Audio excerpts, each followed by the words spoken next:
Assalamualaikum warahmatullahi wabarakatuh. Kali ini penulis mau kasih warning sama pemilik motor NMAX Turbo yang mungkin belum ada, tapi kalau sudah ada wajib sekali tahu bahwa kelemahan utama dari NMAX Turbo itu adalah RPM tinggi. Penulis sebut kelemahan itu bukan dari sisi performa, tapi dari sisi daya tahan.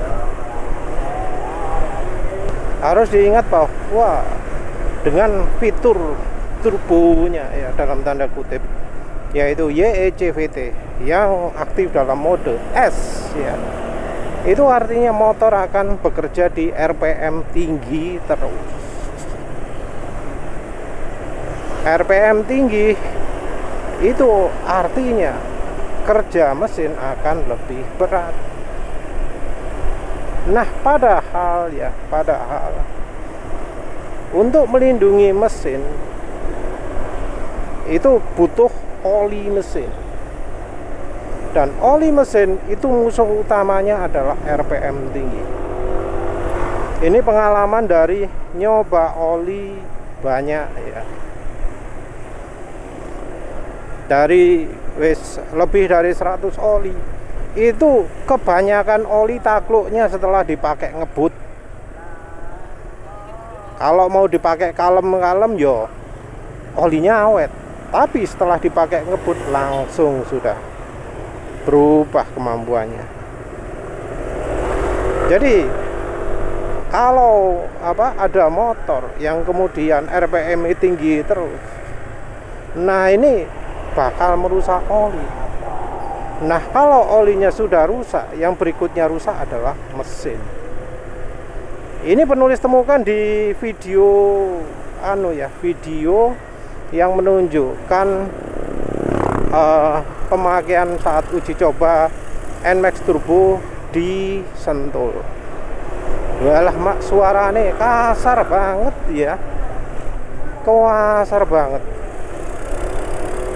Jadi suaranya itu kalau menurut standarnya penulis sesuai ganti oli. Padahal itu dilakukan di Sentul. Sentul daerahnya termasuk dingin. Orang yang di Sentul, di sekitar Sentul, setahu penulis kalau pakai Mesran Nesa 40 mengeluh berat. Foto campuri minyak goreng, ada yang sampai 20%. Padahal ya ada misalnya yang daerahnya di Pontianak atau pinggir pantai yang ngomong oli Mesran Nesa 40 itu terlalu encer. Harusnya daerah dingin itu oli itu bakal lebih awet. Tapi ya di demonya NMAX itu kok kasar ya suara mesin. Parah lah. Ya memang sih motor kalau dipakai ngebut-ngebutan biasanya olinya dulu yang nggak kuat. Sebelumnya juga penulis sempat lihat video motor PCX 160 direview, dibawa ke Sentul, berangkatnya mesinnya halus, pulangnya mesinnya kasar. Nah ini masih PCX 160, nggak ada YECVT nya, tapi suara mesin wis kasar. Ini YECVT wis mirip ketika orang pakai di sirkuit balap. Apalagi kemudian olinya adalah Yamaluk Supermatic, yang ada yang ngomong buatan Shell juga ya, tapi yang penulis tahu itu buatannya Nippon Oil. Kalau buatannya Nippon Oil atau buatannya pabrikan Jepang lain, merek Jepang lain kayak Idemitsu, wah dijamin kualitasnya akan jauh di bawah standar. Ya memang olinya mungkin nggak berkurang banyak ya kalau pertama pakai, tapi olinya akan cepat sekali jadi hitam. Hitam itu cirinya rusak. Kalau sudah rusak nggak akan melindungi mesin lagi, perlindungan mesin akan jauh berkurang. Penulis pengalaman soalnya ya, pakai oli bawaan motor, ganti oli di 700 km wis hitamnya parah. Pengalaman kemudian pakai Yamaha Supermatic lagi 400 km sudah hitam parah.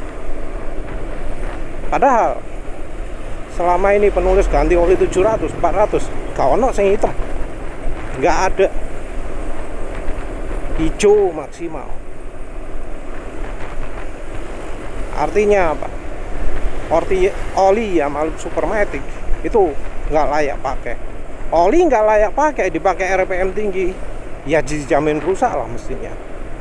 Jadi untuk pemilik, calon pemilik Yamaha NMAX Turbo yang RPM tinggi, jangan pakai Yamaha Supermatic kalau nggak mau cepat rusak mesinnya.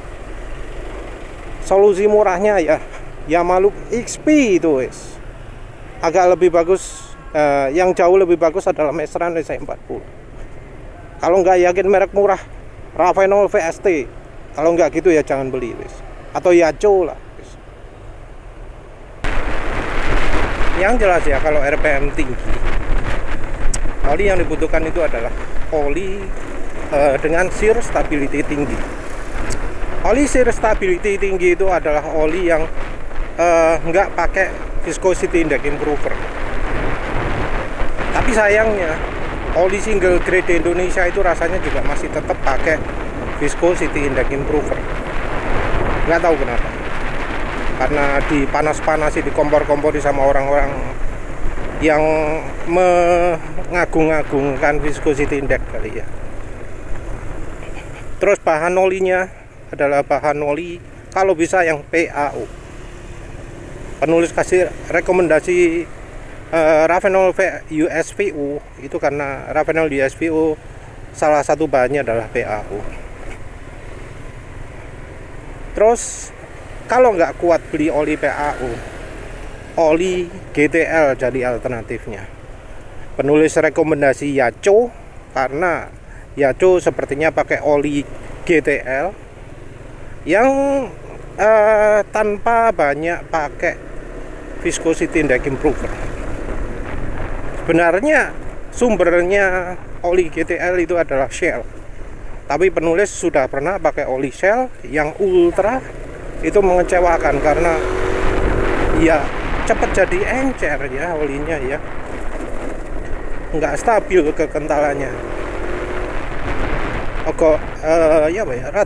Agak repot lah bis. Shell itu kayaknya terlalu mengejar viscosity index, makanya pakai viscosity index improver yang akhirnya membuat olinya itu lemah saat RPM tinggi. Padahal bahan oli itu termasuk bagus. Ciri bahan oli bagus itu kalau dipakai besoknya rasanya seperti hari ini, awal-awal loh ya, awal-awal dipakai pagi hari gitu ya, di hari kedua itu masih sama dengan hari pertama. Nah kalau oli jelek, hari kedua pasti nggak seperti hari pertama. Ya wes lah, itu saja. Terima kasih udah menonton. Assalamualaikum warahmatullahi wabarakatuh.